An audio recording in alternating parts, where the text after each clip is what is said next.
Let's talk about the war in Congo, M23, and the current situation that we have in DRC. As you may have known, the rebel M23 is currently in control of most of North Kivu, including the capital city of this province called Goma. But the war doesn't stop there.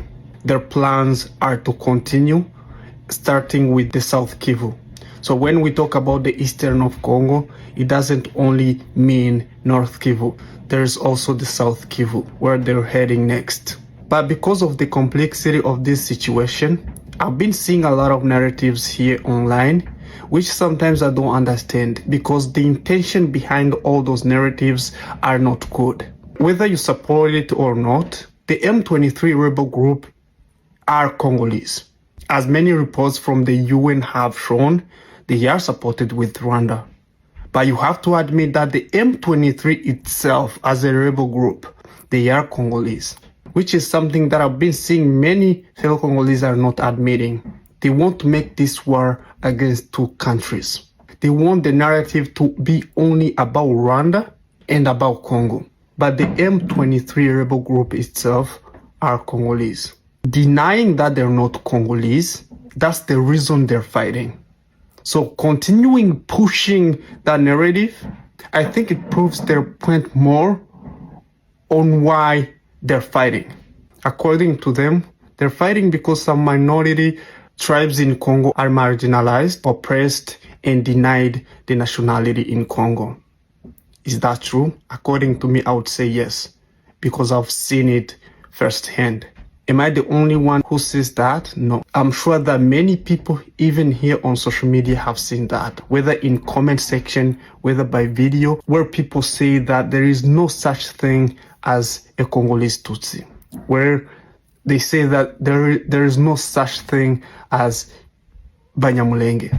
And those are people who live in Congo, who have been marginalized for decades, denied citizenship, killed without any consequences, chased out of the country, and more.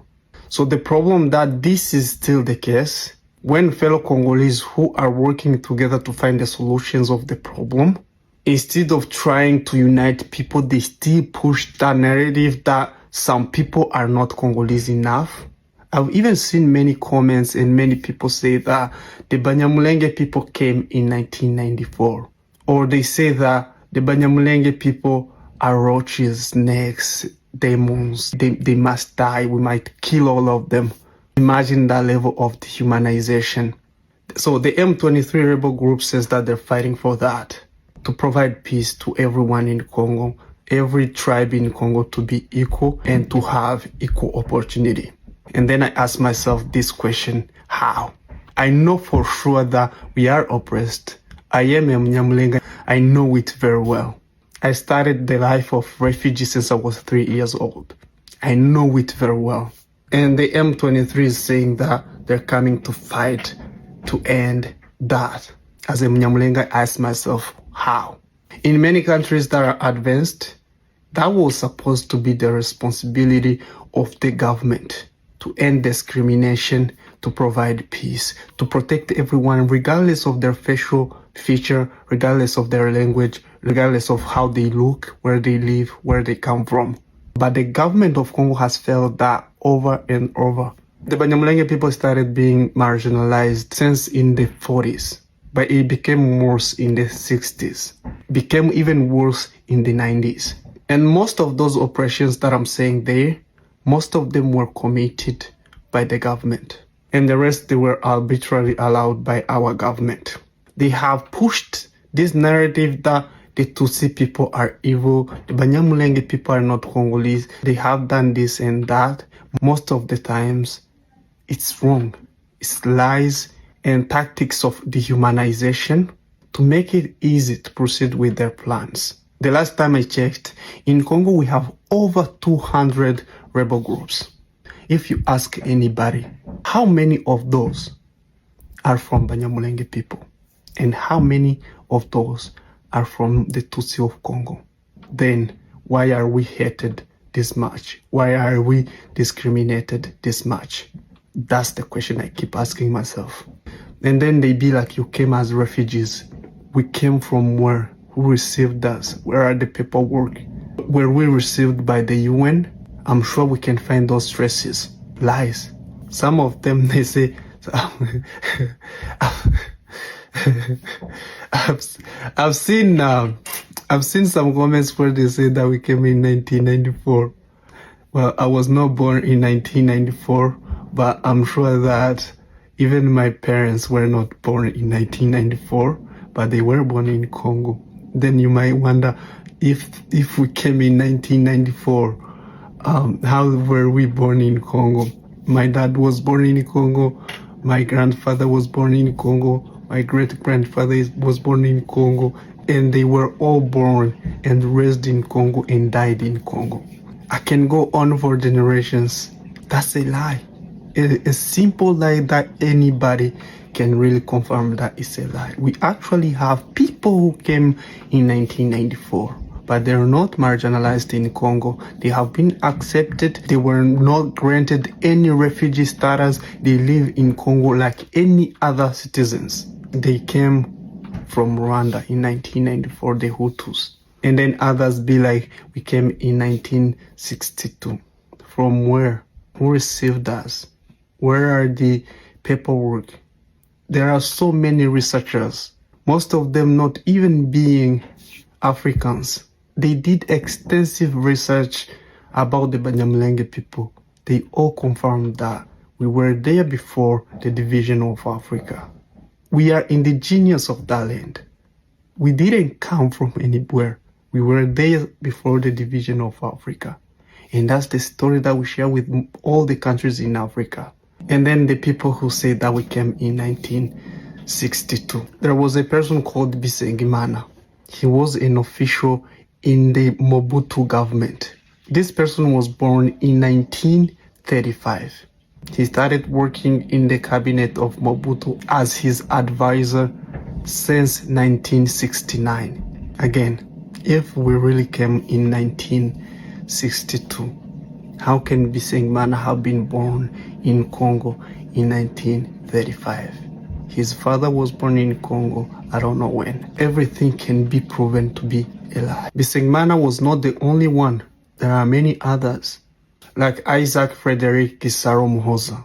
This is a Munyamulenge. He was born in 1942, and he was born in the territory of Uvira, that's in South Kivu. He worked in the government of Congo since 1969. He completed his primary school there. He completed his high school in Bukavu, and then he became a government official in 1969. He was elected as a national deputy in Congo in 1970. All those records can be found. Instead of speculating, we can go on, the list is very long. Then the colonial time, all the records prove that the Banyamulenge people, the people who were just farmers and cattle herders, the colonizers referred to us as the Tutsi of Itombwe or the Pasteur d'Itombwe or Itombwe pastors in English.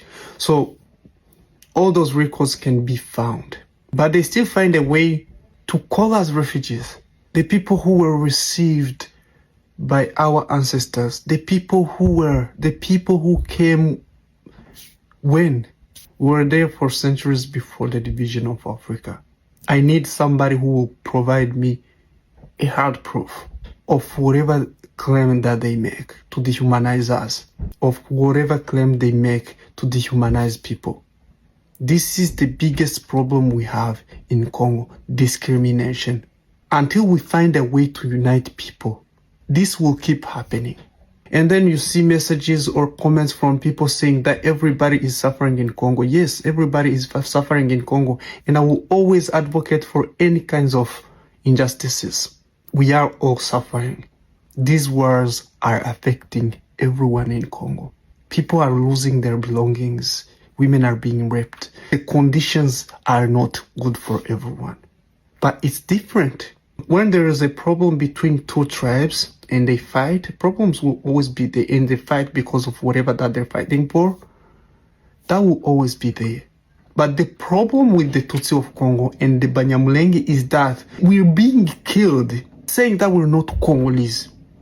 which is a problem that not any other tribe in Congo is going through, which makes whatever that we're going through is worse than whatever other people are going through. Who can name me one tribe that was displaced completely from a whole territory? I'm sure you've heard about Viura, the whole territory of Banyamulenge in Katanga, called Viura. I'm sure you've learned about it, and if you were around in 1998, you know about that, because there is no way that over 20,000 people can flee from somewhere and not know about it. To this date, there is no one Banyamulenge who is in those areas anymore. They killed people, they looted their belongings, they looted their cows, and then they displaced all of them. Whoever that survived, they fled. That's when I started to flee. 98, I was only few years old. There is no any tribe that went through that, where you have to be completely exterminated from an area. Only Banyamulenge people. And that's not the only time. It happened over and over since 1998. The first step of fixing any problem is acknowledging that there is a problem. If we don't see a problem, we will never be able to fix the problems that we have in Congo. Most of the rapings that are being committed in Congo are being done by rebel groups, are also being done by the government officials, something that many Congolese will never say. Most of the lootings that are happening in Congo, where a lot of belongings of citizens are being looted, they're being looted by the government soldiers. How can you mix a national army with rebel groups and people who have never received any trainings, whether to fight, whether how to handle any kind of civil situation, and mix them together and expect a good result? But we can't hear about that enough, even though it's happening so much. There is no tribe that will ever be able to kick another tribe out of Congo. That I'm sure about. And there is no peace if any tribe in Congo is being oppressed, is being killed. Once we understand that, we will unite people and live together. But the first step of that is our government. Many government officials from other countries have advised our government to solve our problems. There are problems that need to be fixed, and they will never be fixed if we keep pointing fingers, and they will never be fixed if we are still in denial. We need to face whatever we're going through, but face it together.